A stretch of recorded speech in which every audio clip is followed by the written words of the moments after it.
London, 1966, a grey November afternoon. But the flags are bright, and warm hearts wait to welcome President Ayoub Khan of Pakistan. At the Tate Gallery beside the River Thames, a guard of honour was drawn up, and Her Majesty the Queen waited to receive the President. He landed at London Airport and been met there by His Royal Highness Prince Philip, who'd accompanied him on the drive into London. The Tate is one of London's great art galleries, and although it isn't often that visitors are welcomed there, it makes a gracious background to the ceremonial of a royal reception. The Guard of Honour, mounted by the 2nd Battalion Scots Guards, had the honour of being inspected by the President. Then the royal carriages drew up for the drive to Buckingham Palace. In the first, the Queen took her place, followed by the President, who sat beside her. Prince Philip was the last to get in.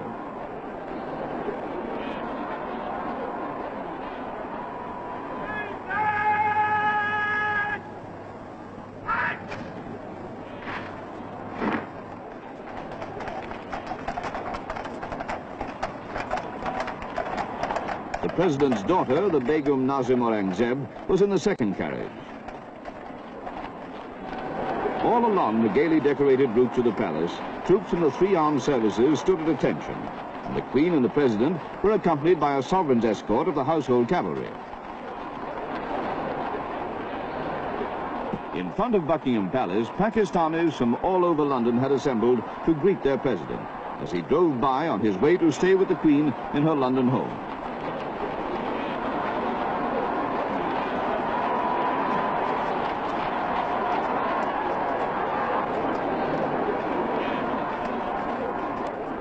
At Westminster Abbey later in the day, the President was received by the Dean, who escorted him to the grave of the unknown warrior. Here the President paid tribute to men and women who died fighting for the Commonwealth in 2 world wars.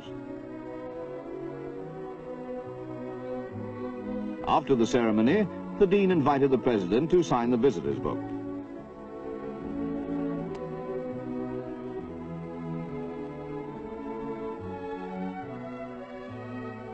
The President is no stranger to Britain.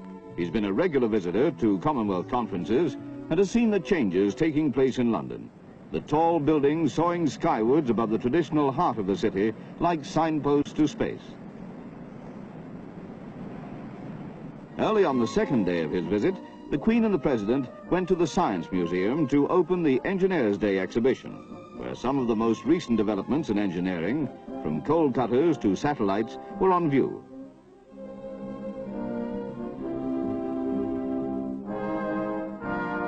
As a soldier himself, the President was naturally interested to see the Army's model of a Chieftain tank.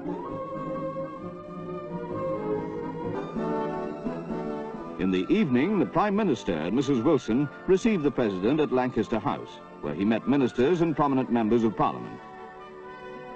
After dinner, he was able to talk to many of them informally.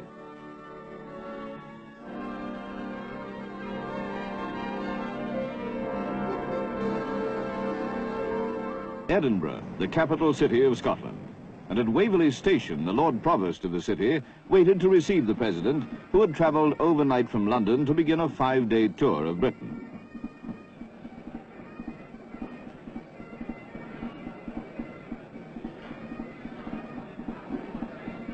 The Minister of State for Scotland and a number of distinguished citizens were at the station to meet the President.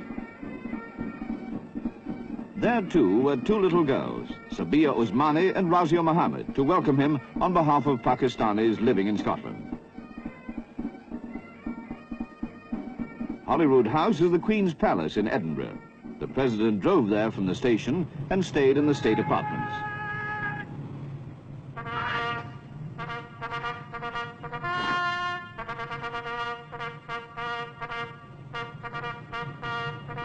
Later in the morning, he walked in the palace gardens, talking to representatives of Scotland's Pakistani societies, whom he'd earlier received in the throne room of the palace. Altogether, there are more than 7,000 Pakistanis in Scotland. And as the Secretary of State told the President, they and their humour have become a part of Scottish life.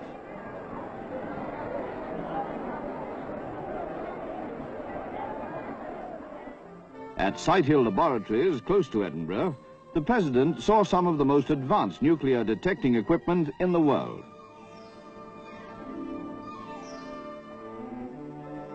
This highly sensitive camera helps doctors to diagnose diseases of the kidney, the liver, and the brain. A human body monitor, which interested his daughter, the Begum, locates disorders of the body and produces immediate evidence for medical treatment.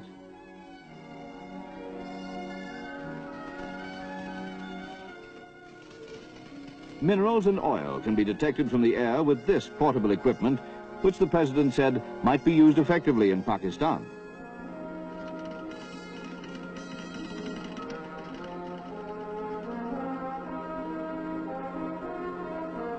The equipment developed at Sighthill is used in hospitals, universities, and research establishments all over the world.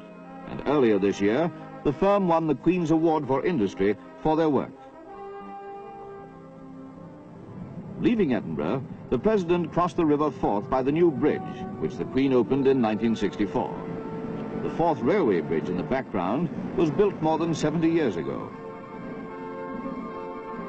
Glenrothes is a rising new town with 4 shopping centres, plenty of schools, 19 major industries, and its own small airfield. Here, the children gave the President a great welcome when he arrived to have lunch and discuss the planning of new towns with the chairman of the Development Corporation.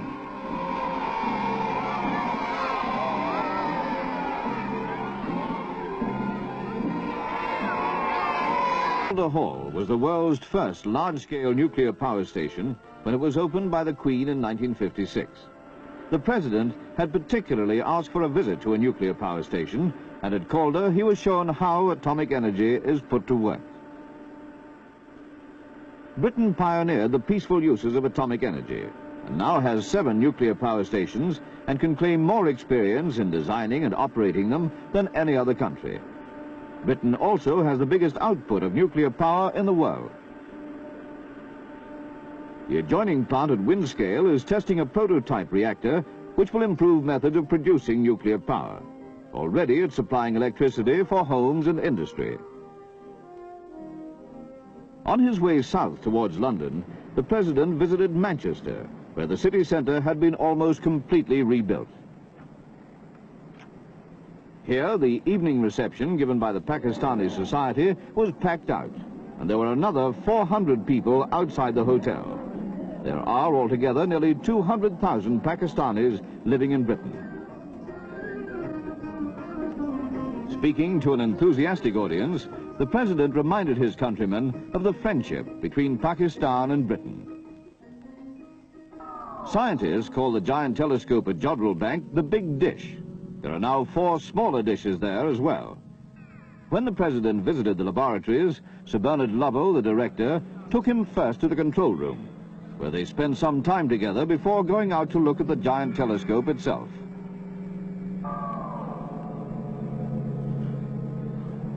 Practically every satellite ever launched has been tracked from Jodrell Bank. Pictures of the moon's surface were received here. The telescope is like an enormous bowl held out to collect knowledge from the atmosphere.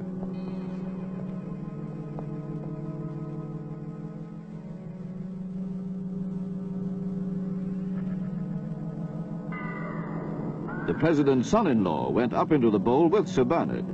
A curious experience if you're not used to it.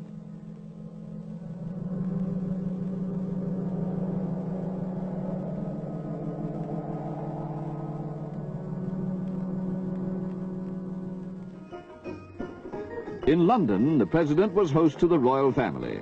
Princess Margaret was the first to arrive. Queen Elizabeth, the Queen Mother. To entertain the Queen and his other royal guests, a company of Pakistani dancers had been flown in from Karachi.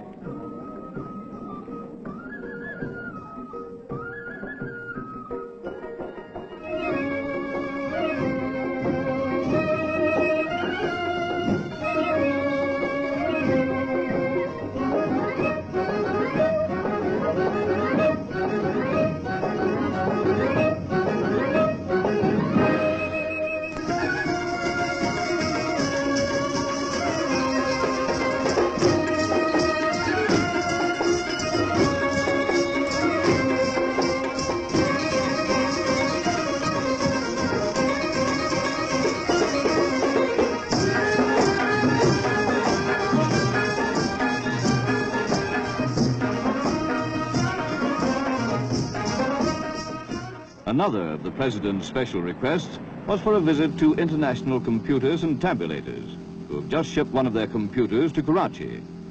Going round with the experts, he showed a keen interest in the operations of data processing equipment, which can handle anything from simple accounting to complicated reports, and staff training.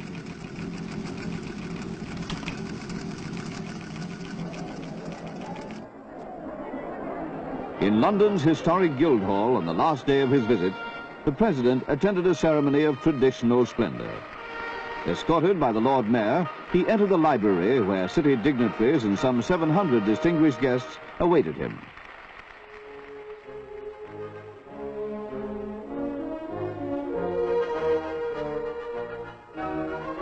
Seated beside the Lord Mayor, he listened to an address of welcome, which was then presented to him in a silver casket engraved with the Pakistan coat of arms and the City of London crest.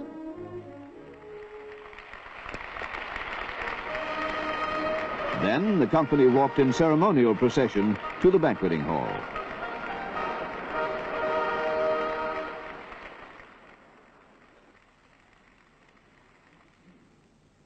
In his speech after lunch, the Lord Mayor referred to the long associations which linked Britain with Pakistan and expressed admiration for Pakistan's progress under the President's leadership.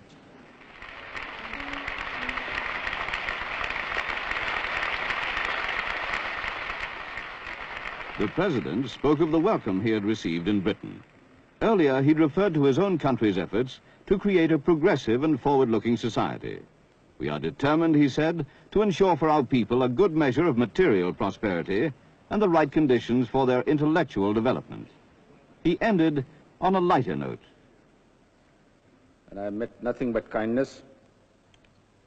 Kindness to this extent that they walked me off my feet. And I'm very grateful for it. And may I say, God bless you, and thank you very much indeed.